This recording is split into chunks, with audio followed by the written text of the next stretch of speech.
আসসালামু আলাইকুম সবাইকে। আশা করি সবাই ভালো আছেন। খুশির খবরটা তো পেয়েই গেছেন। গতকাল সন্ধ্যায় বাংলাদেশ ফুটবল ফেডারেশনের একটা খুব গুরুত্বপূর্ণ ইসি মিটিং হয়েছে এবং সেই মিটিংয়ের পরপরই প্রেসকে বাংলাদেশ ফুটবল ফেডারেশনের সহসভাপতি তিনি যে কথাটা বলেছেন সেটার সারমর্ম এটাই দাঁড়ায় যে বাংলাদেশ তারা আসিয়ান কাপ খেলতে যাচ্ছে এবং ফিফা তাদেরকে গতকাল বা তার আগের দিন বেসিক্যালি পরশু রাতে ফিফা বাংলাদেশকে কনফার্মেশন পাঠিয়েছিল যে হ্যাঁ, আমরা তোমাদেরকে ইনক্লুড করতে চাই ফর্মালি, এবং সেই বিষয়টাই ইসি মিটিংয়ে গতকাল সন্ধ্যায় উত্থাপিত হয়েছিল। সেই বিষয়টা নিয়ে আলোচনা হয়েছে, সেই বিষয়টা নিয়ে সম্মতি নেওয়া হয়েছে এবং ফর্মালি এখন আমরা জানি যে Bangladesh are going to play in the FIFA ASEAN cup 2026। প্রথমবারের মতোই আসরটা হবে এবং যারা যারা এই আসরের ফরম্যাটের ব্যাপারে ধারণা রাখতে চাচ্ছিলেন, আসিয়ান কাপটা আসলে কিভাবে হয়, কেমনভাবে হবে এবং ফরম্যাটটা কি, কোন সময়ের মধ্যে হবে, সব কিছু নিয়ে কিন্তু একটা ডিটেলড ভিডিও আমি এর আগেও করেছি। আপনারা চাইলে সেই ভিডিওটাও দেখে আসতে পারেন। আমি ডিসক্রিপশনে সেই ভিডিওর লিঙ্কটা দিয়ে রাখছি। সো এই ইন্টারেস্টিং যে ঘটনাটা ঘটলো সেটা হচ্ছে যে বাংলাদেশ শেষ পর্যন্ত তাদের নিজেদের কোনো টুর্নামেন্ট আয়োজন করতে হলো না, কিরগিজস্তানে যেতে হলো না। আসিয়ান কাপের মতো এত বড় একটা টুর্নামেন্ট সেখানে কিন্তু বাংলাদেশ খেলতে পারছে এবং ফিফার আন্ডারে এই প্রথম কোনো একটা টুর্নামেন্টে বাংলাদেশ খেলতে যাচ্ছে এবং সেখানে দুটো ডিভিশনে খেলা হবে। প্রিমিয়ার ডিভিশন যেটা আছে বা প্রিমিয়াম ডিভিশন যেটা আছে, ডিভিশন 1, সেইখানে সব মিলে 8টা দল আছে এবং সেই গ্রুপিংয়ের মধ্যে বাংলাদেশ গ্রুপ এতে পড়েছে, যে গ্রুপে বাংলাদেশের সাথে আছে ইন্দোনেশিয়া, মালয়েশিয়া এবং সিঙ্গাপুর, যারা বাংলাদেশের থেকে অনেক অনেক বেশি র্যাঙ্ক উপরের দিকে আছে। ইন্দোনেশিয়া 118-তে আছে, মালয়েশিয়া এই মুহূর্তে 136-এ আছে, সিঙ্গাপুর 148-এ আছে, বাংলাদেশ হচ্ছে 181। অর্থাৎ সবচেয়ে ক্লোজেস্ট অপোনেন্ট যে হচ্ছে সিঙ্গাপুর, যাদের সঙ্গে বাংলাদেশ এশিয়ান কাপ কোয়ালিফায়ার্সে ইতিমধ্যেই গত কোয়ালিফায়ার্সটায় খেলেছিল, সেই সিঙ্গাপুরের সাথেও বাংলাদেশের গ্যাপটা কিন্তু আছে 30-এর উপরের র্যাঙ্কিংয়ের gap. So Bangladesh is the weakest team in this entire group, সেটা কিন্তু বলতে হবে in terms of FIFA rankings. কঠিন একটা সমীকরণ বাংলাদেশের জন্য অবভিয়াসলি, এবং আমরা আগে থেকে জানতাম যে বাংলাদেশ ইন্ডিয়াকে লাইক ফর লাইক যদি রিপ্লেস করে সেই ক্ষেত্রে খুব কঠিন একটা গ্রুপে বাংলাদেশ পড়তে চলেছে, যেখানে বাকি সব টিমই র্যাঙ্কিংয়ের দিক থেকে, পারফরমেন্সের দিক থেকে এবং এক্সপেকটেশনের দিক থেকেও বাংলাদেশের চেয়ে উপরের দিকে আছে। এখন বাংলাদেশের প্রস্তুতিটা কেমন, তার আগে ধন্যবাদ জানাতে চাই বাংলাদেশ ফুটবল ফেডারেশনকে, ধন্যবাদ জানাতে চাই।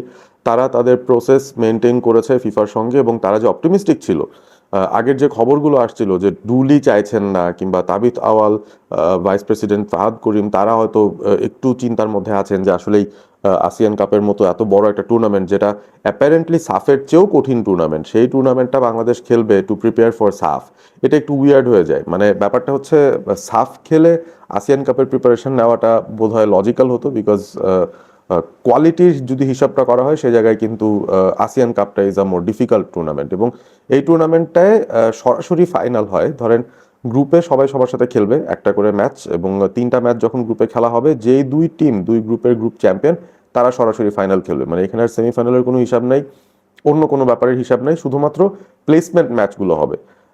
সেকেন্ড থার্ড কে হচ্ছে সেই থার্ড প্লেসের জন্য ফাইট হবে, ফিফথ কে হচ্ছে সেই ফিফথ প্লেসের জন্য ফাইট হবে এবং সেভেন্থ কে হবে সেই সেভেন্থ প্লেসের জন্য ফাইট হবে। দুইটা গ্রুপের প্যারাল টিম যেগুলো আছে তাদের ভিতরে একটা ম্যাচ হবে। সো আলটিমেটলি বাংলাদেশ 4টা ম্যাচ খেলার সুযোগ পাচ্ছে। 3টা ম্যাচ খেলবে তাদের গ্রুপ অপোনেন্টসদের সাথে, একটা হচ্ছে ইন্দোনেশিয়া, একটা মালয়েশিয়া এবং একটা সিঙ্গাপুর, দ্যাটস কনফার্মড। এবং তারপর এই ম্যাচগুলোর রেজাল্টের উপর ভিত্তি করে বাংলাদেশ তাদের গ্রুপে যেখানে শেষ করে সেই অনুযায়ী অপোজিশন গ্রুপের বা অন্য গ্রুপের, গ্রুপ বি এর যে 4টা দল আছে তাদের মধ্যে যে কোনো একটা দলকে বাংলাদেশ খেলতে হবে, which is also very much interesting এবং ডিফিকাল্ট একটা অ্যাসাইনমেন্ট বলা যায়।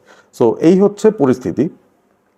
বাংলাদেশ এখন কিভাবে প্রস্তুতিটা নেবে আর কি, আমরা জানতে পেরেছিলাম যে থমাস ডুলি তিনি অবভিয়াসলি ক্যাম্প করা শুরু করবেন। বাংলাদেশ ন্যাশনাল টিমের ক্যাম্পটা এই মাসের শেষের দিকে হওয়ার কথা। সো এইটা আসলে তিনি হয়তো আগে থেকে আজ করতে পারছিলেন যে আসিয়ান কাপকে কেন্দ্র করেই তার একটা পরিকল্পনা করতে হবে এবং তিনি স্যান ম্যারিনোতে যে দলটা নিয়ে গিয়েছিলেন সেখানে আপনি খেয়াল করে দেখবেন যে কাজেম শাহ, তাকে তো আসলে বাইরের লিগের খেলা প্লেয়ার বলা যায় না, তিনি তো বাংলাদেশেই খেলছিলেন।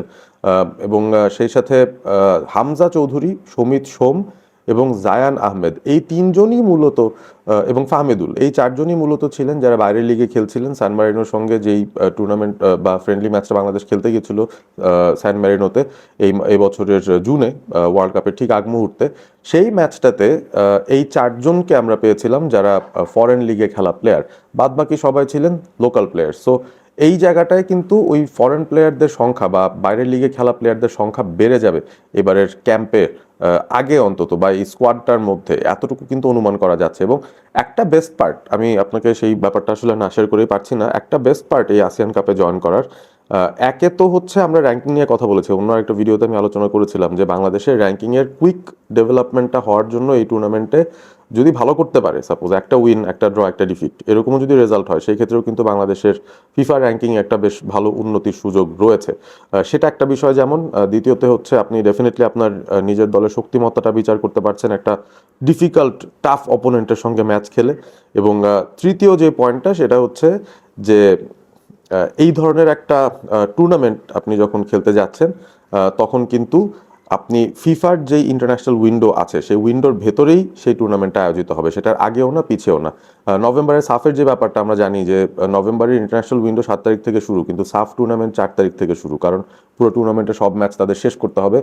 এই কারণে তারা শুরুটা ইন্টারন্যাশনাল উইন্ডোর আগে থেকেই করে ফেলছে এবং সেই সময়টায় দেখা যাবে যে হয়তো বাইরের লিগে যে প্লেয়াররা খেলছেন তাদেরকে ছাড়তে ক্লাবগুলো বাধ্য নয়, সুতরাং তারা হয়তো নাও আসতে পারেন শুরুর দিকটা। তো এরকম কিছু ঝামেলা হয়তো কিছু প্লেয়ারদের থাকতে পারে, বাট এই যে ফিফা আসিয়ান কাপটা অনুষ্ঠিত হবে সেটা অনুষ্ঠিত হবে অক্টোবরের 24 থেকে, ইনফ্যাক্ট সেপ্টেম্বরের 24 থেকে অক্টোবরের 6 পর্যন্ত, এবং এই সময়টাই অ্যাকচুয়ালি ইন্টারন্যাশনাল উইন্ডোর ব্রেকটা। সো ইন্টারন্যাশনাল উইন্ডোর ব্রেকের ভেতরেই এই টুর্নামেন্টটা অনুষ্ঠিত হবে এবং তার মানে হচ্ছে বাংলাদেশ যত বাইরের লিগে খেলা প্লেয়াররা আছে তাদেরকে যদি বাংলাদেশ টিমে ইনক্লুড করা হয়, তাদেরকে কিন্তু ডাকার স্কোপ আছে এবং তাদেরকে সেই ক্লাবগুলো ছাড়তে বাধ্য।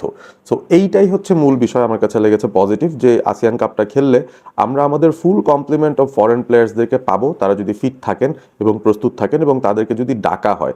সো ওইটা খুবই ইম্পর্টেন্ট একটা অ্যাসপেক্ট আমার কাছে মনে হয় যে এই টুর্নামেন্টটা ভালো করার জন্য। এবং বাইরের থেকে যে প্লেয়াররা আসবেন বা বাইরের লিগের প্লেয়াররা যারা আসবেন, আমরা ইতিমধ্যে জায়ান আহমেদের খেলা দেখে ফেলেছি, ফাহমিদুলের খেলা দেখে ফেলেছি ন্যাশনাল টিমে, হামজা চৌধুরী, সৌমিত সোম, তাদেরকেও আমরা দেখলাম। দেখিনি কাকে দেখিনি এখনো পর্যন্ত, ফারহান আলী ওয়াহিদকে এখনো পর্যন্ত, সুকি তুফুসা তাকে আমরা দেখি নাই। জায়ান হাকিম তিনি হয়তো সেপ্টেম্বরে আসতে পারছেন না, তার পাসপোর্ট জটিলতার ইস্যু আছে যেটা আমরা শুনেছিলাম। সো তিনি হয়তো নেই। ট্রেভর ইসলাম কি আসবেন কিনা সেটা একটা প্রশ্নের জায়গা আছে। নোয়া ওয়াটসন এখনো ইয়েস নো কিছু বলেননি। ইউসুফ আহমেদ আসছেন ফর শিওর। সো এরকম আরও সাইফ কেরাওয়ালাও আছেন, তিনিও আসছেন গোলকিপিং পজিশনটার জন্য।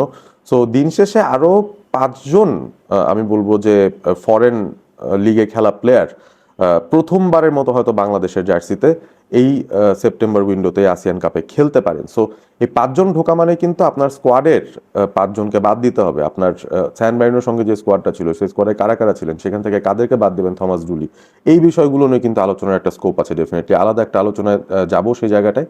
But it's a very tough tournament, but it's a very encouraging thing যে বাংলাদেশ সাহস করে এই টুর্নামেন্টটা খেলতে রাজি হয়েছে এবং সেপ্টেম্বর উইন্ডোটা অন্তত আমাদের জন্য এখন লকড। সো শ্রীলঙ্কা তারা 4টা ম্যাচ খেলছে সেটা আমরা জানি, ইন্ডিয়া তারা কেপ ভার্দে এবং ব্রাজিলের সাথে খেলছে সেটাও আমরা জানি, বাট আমরাও কিন্তু কম যাচ্ছি না। We are playing in a prestigious tournament, ফিফার টুর্নামেন্ট, এবং আমরা আমাদের সব বাইরের লিগের খেলা প্লেয়ারদেরকে ইনভাইট করে ক্যাম্পে আনারও সুযোগ পাবো বা এই আসিয়ান কাপে ইনভলভ করার সুযোগ পাবো, তারা যদি ফিট থাকেন। সো এই বিষয়টা আমার কাছে ইন্টারেস্টিং লাগছে যে বাংলাদেশ একটা ফুল কমপ্লিমেন্ট নিয়ে খেলে দেখতে পারবে প্রথমবারের মতো, যে এতগুলো অরিজিন প্লেয়ারদেরকে তারা ইনক্লুড করতে চায়। আলটিমেটলি তারা টিমে কেমন ইম্প্যাক্ট রাখেন সেটা বোঝার বা দেখার একটা খুব ভালো উপায় এই আসিয়ান কাপ। এবং সাফ টুর্নামেন্টের আগেই হয়তো আমাদের একটা পরীক্ষা হয়ে যাবে যে আমরা আসলেই সাফে যে আমাদেরকে চ্যাম্পিয়নের জন্য ফেভারিট বলা হচ্ছে, আমরা আসলেই ফেভারিট কিনা সে ব্যাপারটা কিন্তু বুঝতে পারবো পরবর্তীতে। আপনাদের কমেন্ট জানতে চাই, আসিয়ান কাপ নিয়ে আপনারা কতটুকু এক্সাইটেড, বাংলাদেশের সম্ভাবনা কতটুকু দেখেন, এবং what are the goods and what are the ব্যাডস এই টুর্নামেন্টে জয়েন করতে হলে, এবং যে ফরেন প্লেয়াররা আসবেন বা বাইরের লিগে খেলা প্লেয়াররা যে আসবেন তারা আসলে কারা কারা বাদ পড়তে পারেন সেটাও আপনারা কমেন্ট করে জানিয়ে দেবেন। ভালো থাকবেন সবাই, সাবস্ক্রাইব করবেন অল স্পোর্ট এবিপি।